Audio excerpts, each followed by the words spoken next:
All right, Kim, so here we go. Here's your PRI exercises, as well as those 2 core exercises that we're gonna do to help just kind of stabilize your lumbopelvic area or lower back and pelvis.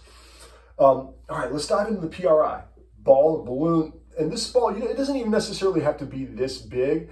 It can be, it can be a little bit smaller, but you want to be able to squeeze it, and you want to be able to kind of move it, right? This is actually probably almost a little too soft. But you definitely don't want a hard ball like a softball. You want something that's pliable. And obviously your balloon and a little bit of wall space. All right, so we're going to set up to where our knees are at 90 degrees, right? Lower and down just like this. We're going to place the ball between our knees. From here, we're going to, I want you to drag, imagine like you're trying to drag your heels down the wall, and obviously the wall is in the way, so it's going to lift the pelvis instead. Right, so we're going to drag the heels down the wall as we kind of push into the wall a little bit to lift the pelvis. Right, so notice my lower back is still on the floor, but my hip bones and my sacrum are up off the floor. Now from here, I'm going to shift. I'm going to pull my left knee down. And what I should feel is an activation in that left adductor and that left hamstring. I'm going to shift over here to let you see. So again, I'm going to pull the heels down the wall to lift the pelvis. I'm going to shift, pulling that left knee down, right? And you can see there's a pretty stark contrast between where my left knee is and where my right knee is. And then again, that's to activate that left inner hamstring and left inner adductor. All right, so coming back here, let's go through that again.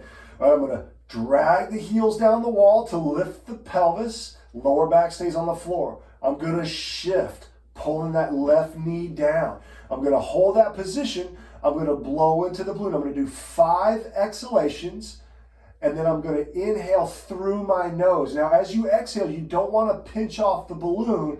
You want to regulate it in your mouth, if that makes any sense, right? So again, you're going to exhale all the air out of your lungs into your balloon. You're going to allow for that nice full inhalation to come fill in through the nose, and we're going to do that 5 times, so 5 exhalations.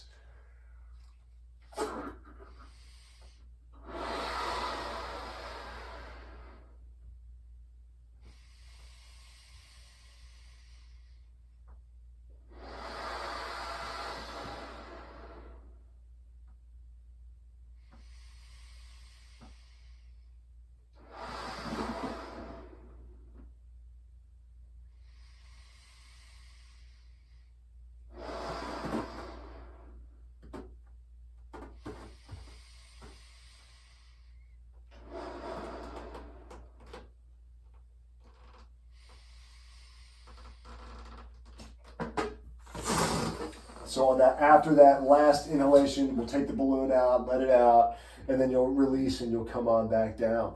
So the goal is we're going to do 3 sets of 5 breaths. So 3 sets, 5 breaths. Let yourself reset after each set of 5 breaths, meaning come on down, let the pelvis and hips reset, and then go back through it, right? Drag the heels down the wall to lift the pelvis, shift the hips to pull that left knee down, and then again, exhale 5 times into the balloon, allowing for that nice full inhalation to fill into the nose. And again, when you inhale, don't pinch the balloon, right, with your hand. Just hold it in there with your hand and let your body regulate the pressure. So that's the first, that's called a 90-90 hip lift with hip shift. Now we're going to do the other exercise that I introduced you to that seemed to work or seemed to have an effect. Right, so you're going to take that same 90-90 position, right, but this time we're on our right side. So on your right side, 90-90 position, right, we're going to place the ball in between your knees.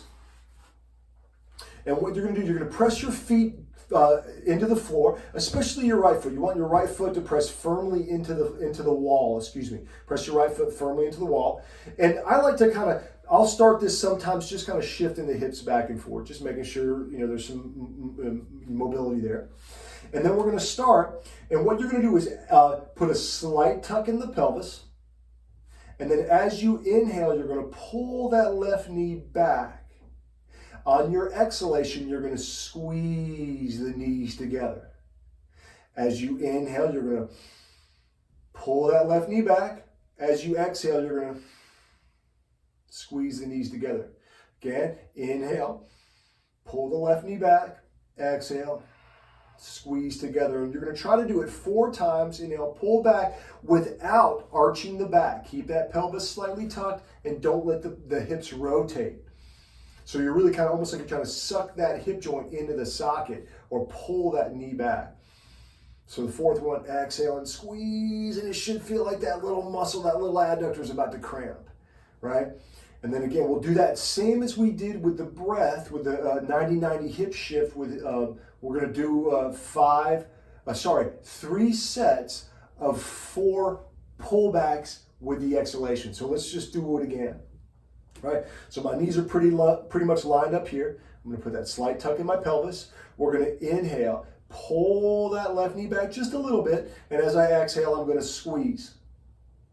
Again, as I inhale, I'm going to release a little and pull back, and then as I exhale, I'm going to squeeze. Now it's starting to get a little more challenging, so I want to make sure I'm keeping that slight tuck in the pelvis. I'm going to inhale, pull back, exhale, squeeze all the air out. I'm going to do it one more time. Again, I'm going to make sure that pelvis doesn't move, make sure the hip doesn't rotate. I'm going to inhale, pull back, and then again, exhale, squeeze, and oh man, it feels like that guy's about to cramp. And then I'm going to release, right? So those were the 2 that we used to help realign your pelvis a little bit, and it seemed to have an effect, right? We did the test before, we did the test after, and you were able to adduct or move that left knee towards midline with less obstruction. Now, once you do those, right, we can do the 2 core exercises to help stabilize you. And this is kind of how we're going to approach your training, right, is we're going to make sure you're lined up as much as possible, and then we're going to stabilize core, and then we'll move you into the more challenging stuff.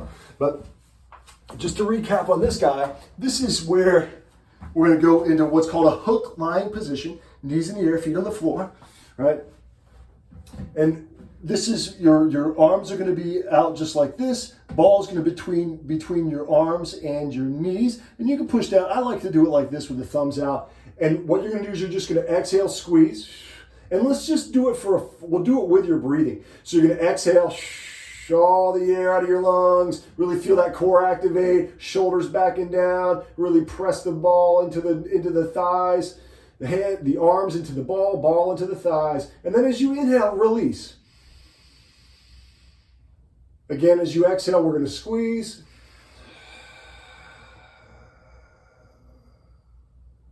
Inhale through the nose and release. If you want, you can make this sound too. I'm a big fan.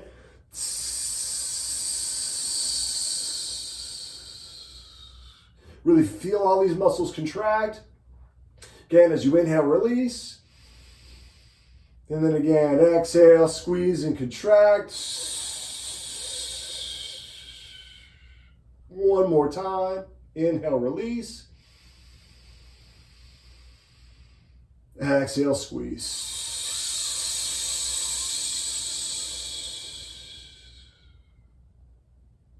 Inhale, release.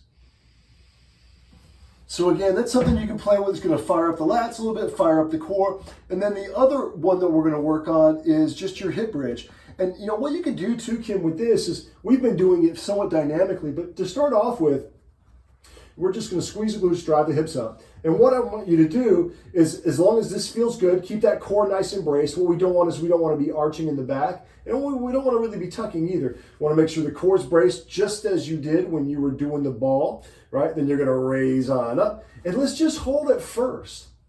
Driving through the heels. I like to lift the toes sometimes because it really gets me focused back here. And it's really just kind of thinking about trying to get these guys to almost to cramp, right? Where you're just really getting those glutes to fire. Feel what that what that feels like. And then what we'll do is we'll hold maybe 15. You can even hold for your breath, right? Exhale, inhale, exhale, inhale. And maybe you do 5 breaths here, really focusing on that contraction. And then what you can do is, if that feels really good, you can start coming into that pulse. And what you're going to do is you're going to exhale, squeeze, inhale, release. Halfway. Exhale, squeeze, inhale, release. Halfway. Exhale, squeeze, inhale, release. Halfway. And let's do 15 of those. We'll hold the last one for 5 seconds. If that feels super easy and you feel really solid, you can always add a little bit of weight to it too. If you and Joe have like some dumbbells at home that you want to, or some kind of weight at home that you want to place on your hips or something. But even just starting off, just really getting those glutes to contract is key, to help stabilize that whole lumbo pelvic area. All right, I hope this is helpful, and I'll see you soon.